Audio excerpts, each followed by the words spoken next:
Morjesta. Nyt olisi tärkeä asia just sulle, jos oot harkinnut farkkupemarin ostamista tai ehkä jo omistatkin semmoisen. Ei ole nimittäin mikään salaisuus, että näissä on aika paljon ongelmia iän myötä näissä johtosarjoissa takaluukussa. Ja se koskee nyt erityisesti tätä E61, mutta kyllä se koskee E39 farkkuakin ja kenties muitakin Pemarin farkkumalleja. Mutta E61 osalta ainakin menee molemmissa täällä saranoissa niitä johtoja. Kulkee täältä sitten tänne takaluukkuun ja ne operoi sitten kaiken näköistä, muun muassa takavaloja, takalasin pyyhintä, sitten tätä takaluukun lasiosaa, mikä tuosta aukeaa erikseen, vaikuttaa tuohon lukkoon myöskin, ja takajarruvalo, antennivahvistin tolle kaukosäädölle ja radion antenni ja vaikka mitä täällä takaluukun sisällä on, niin kaikkiin näihin saattaa tulla ongelmia sen takia, että nämä johdot hajoaa täältä matkan varrelta.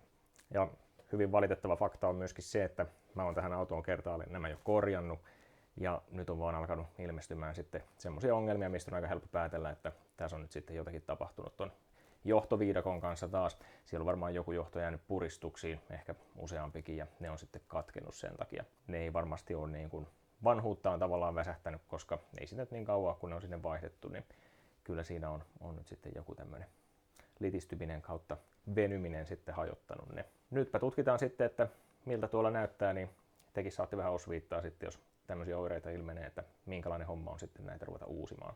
Totta kai tuolta netistä löytyy esimerkiksi PTCF:ltä hyviä ohjeita, että miten tämä homma onnistuu. Niin sieltä kannattaa myöskin sitten katsella, mutta aina video on tietysti visuaalisesti miellyttävä katsella, niin katsotaan miltä tämä näyttää.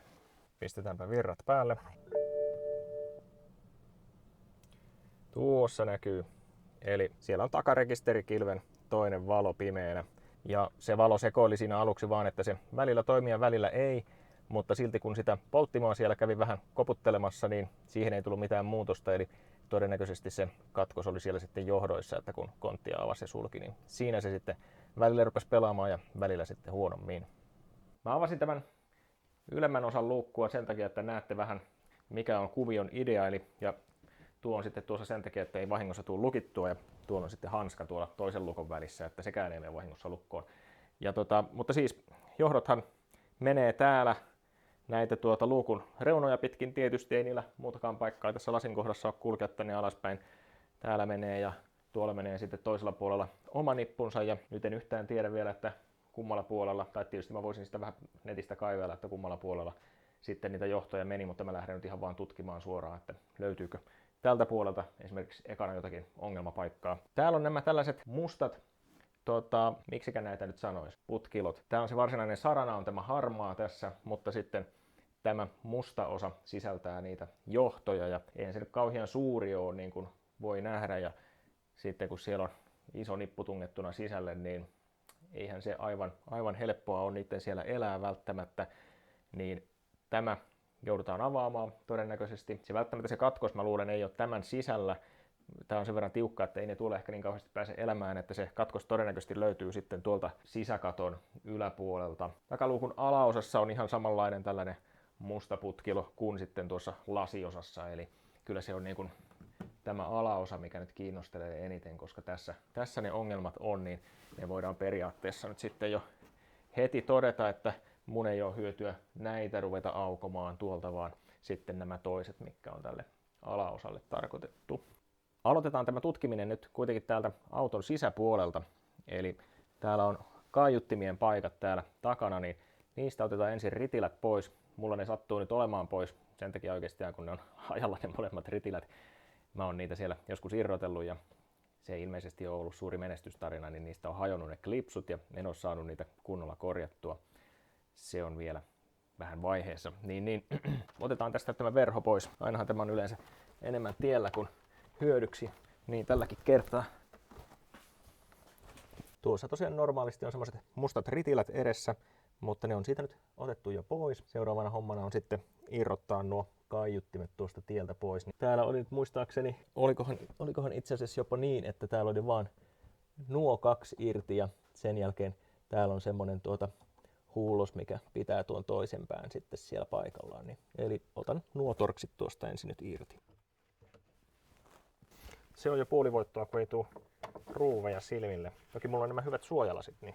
No niin, kun on kaksi ruuvia otettu pois, niin sen jälkeen tämä tosiaan tulee täältä ulos. Siellä on niin kuin sanoin, niin tuolla näkyy nuo tuollaiset 2 pientä palaa, mitkä pitää tuon toisen pään sitten kiinni, ja sitten voi pyöräyttää tästä ympäri, niin havaitaan, että siellä on tollainen keltainen johto, mikä pitää nyt irrottaa, että saadaan tämä täältä alas.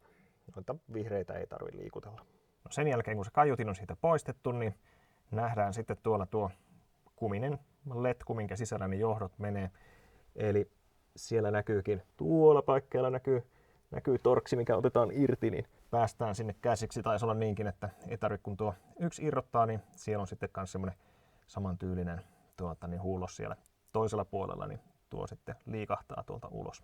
Ja niin, se oli niin kuin muistelinkin, niin tuon sai nyt vedettyä tuosta syrjään sitten tuon kummiosan. Mutta tuo ei nyt vielä kauheasti mua auta, koska no johdot on tosi tiukalla tuosta, niin nyt pitää löysätä tuolta kontin puolelta sitten niitä, että saadaan vedettyä niitä pikkusen tänne puolelle sitten ja tutkitaan, miltä ne näyttää. Se seuraava juttu taisi nyt olla se, että pitää saada nämä muovikotelot täältä auki. Täällä oli jotakin tämmöisiä suojatulppia niissä, jotka lentää sujuvasti lattialle, kun vähän kattoo päälle. Sieltä alta paljastuu mitäpä muuta kuin torkseja. Tuolla ja tuolla on ja sitten on vielä tuolla.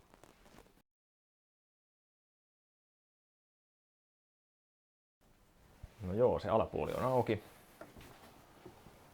Nappaisi tämän.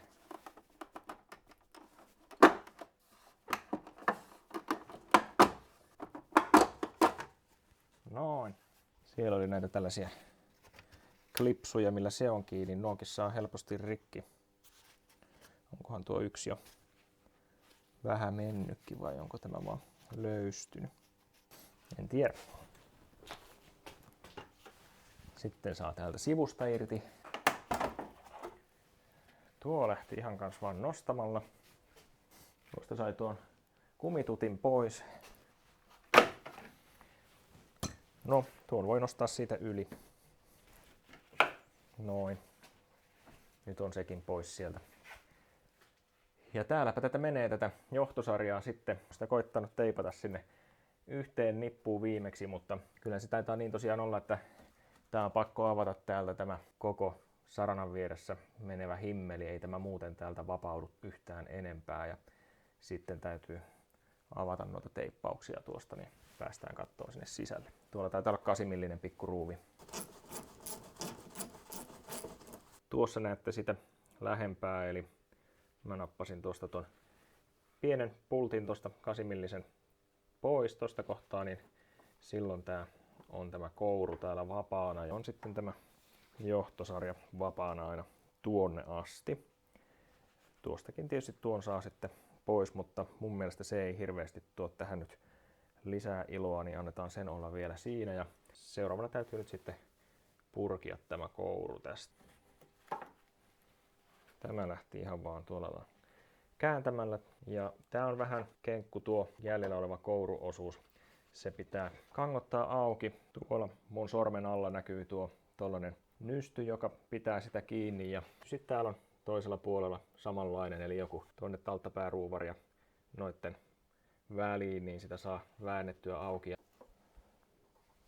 Ja nyt se on niin tuosta auki ja nyt täytyy yrittää sitten tuolta toiselta puolelta aukoa. Tuolla on tommonen pieni jekku vielä kans, eli tommonen muovinen musta rinkula. Se on semmonen tappi, mikä lukittee ton johtokourun tuohon varsinaiseen saranaan, niin se pitää pukata sieltä nyt ulos. Siellä keskellä on semmonen pieni tappi, jolla se on lukittu, niin varmaankin helpoin konsti on työntää se sieltä vain läpi se tappi. Noin, tuolla vähän näkyy sitä pääntä. Mä työnsin sen tavallaan niinku väärinpäin läpi tuolta ja nyt sen pystyneen tuosta sitten napata pihdeillä kiinni.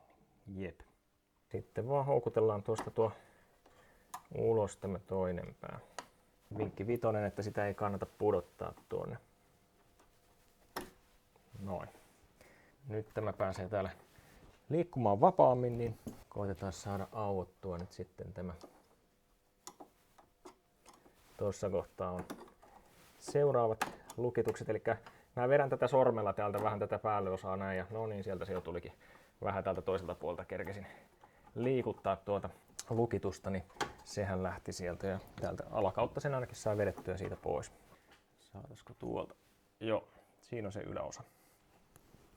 Elikkäs tämä konstruktio on tämän näköinen. Tuolla sisällä menee pieni tila niille johdoille ja nämä on sitten puristettuna kiinni toisiinsa niin, että täällä tuolla on tuo klipsu ja tuolla on sitten jossakin se toinen. Ja molemmin puolin tietysti. Tämmönen. Ja tuo on se, mistä se oli kiinni siellä saranassa. Jes, okei, eli täällä on nyt tämä johto sitten vähän väljemmillä vesillä, niin ei oikeastaan auta muu kuin ruveta purkimaan tästä vähän tätä teippausta ympäriltä ja ruvetaan tutkimaan, että löytyykö sieltä jotakin vikaa. Mä joudun vähän vetämään tätä luukkua nyt kiinni, että mä saan tänne lisää tavaraa. Näin, silloin mä pystyn vetämään tätä johtoa tänne pitemmälle ja päästään käsiksi oikeisiin paikkoihin. Nyt taisin jo löytää mahdollisen ongelmapaikan. En ole ihan varma, mutta aika selkeän näköinen se mun mielestä oli. Mä saan sitä tälle puolelle vedettyä, niin tulkaas tonne mun kanssa katsomaan.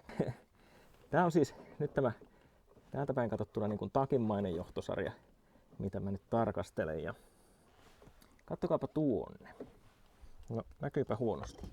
Saisinkohan mä itseni kiepautettua tänne alapuolelle? Sain näköjään. Tästä mä lähdin kuorimaan tätä teippiä pois. Tai ei se nyt ole kuorimista, kun mä vaan pyörittelin sitä siitä pois, mutta kattokaapas kun mennään tänne syvemmälle, niin tossa on epäilyttävän näköinen paikka. Musta näyttää niin kuin tossa olisi tämmönen musta johdonpää aivan niin kuin omissa oloissaan. Sieltä vähän kimaltaakin tuota kuparia sisältä, niin siinähän taitaa olla meillä problemos käsillä. No ihan kirjaimellisesti tässä käsillä. Hehe. No nyt mä pyöritän tästä tämän lopun teipin pois ja katsotaan sitten, otetaan kolvia käteen ja näin ja koitetaan fiksata tuo, mutta millähän tämä nyt saisi niin, että tämä kestää sitten pitempään, että onko tämä liian lyhyt tämä nippu vai mistä tämä nyt sitten johtunee? Tai sitten se on jotenkin, että se ei mahdu siellä taittumaan riittävästi. No, tässä on hyvin vähän epäselvää lopulta, eli tuolla näette tuon oranssin johdonpään tuossa. Tuo ei mene mihinkään. Ja sitten täällä roikkuu tällainen musta toisessa päässä. Tämäkään ei mene mihinkään. Nuo on varmaan ollut kavereita jossakin kohtaa. Tietysti nyt sitten mietityttää, että tämähän on vähän sen näköinen, että on näin pitkä tämä johto välissä, että enkä mä tämän jo kertaalleen joskus fiksannutkin uudestaan. Että miksi se on taas pettänyt sitten tuosta. Hyviä kysymyksiä. No niin, mä toin noin kolvaustarvikkeet tänne autoon, eli mulla on siinä toi kolvi ja sitten siinä on tinaa, rullallinen ja sitten tuossa punaisessa purkissa on vähän juoksutetta, fluksia ja noilla sitten tonne laitoin johdon paikalleen. Katsotaanpa saataisiko se tästä kuviin. Tuossa kohtaa on se korjaus, mikä nyt tehtiin.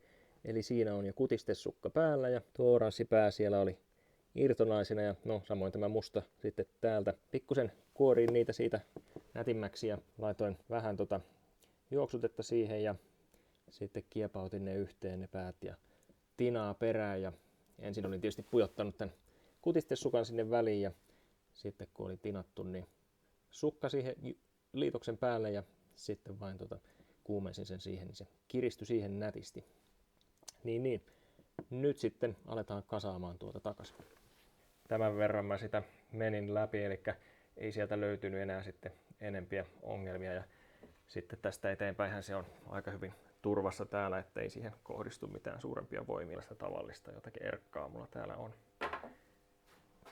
Jos joku ei tiedä mitä se kutistesukka on, niin nehän on tämmöisiä tuubeja, mistä sitten voi leikata semmoisen pienen kivan palan ja aavistuksen suurempi pala mitä se johto on, että se menee siihen päälle, mutta sitten lämmöllä se kutistuu sitten siihen sopivasti ympärille.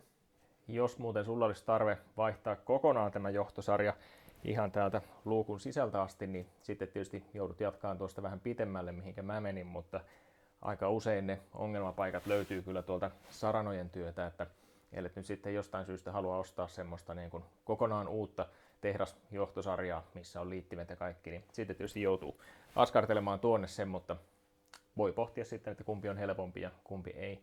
Onhan tässäkin kova homma sitten, jos nuo kaikki joutuu kolvailemaan uusiksi. Niin kuin nyt usein joutuu, mutta nyt sitten kuitenkin tämä oli tämmöinen pieni yhden johdon korjaus, niin tämä meni aika näppärästi näin.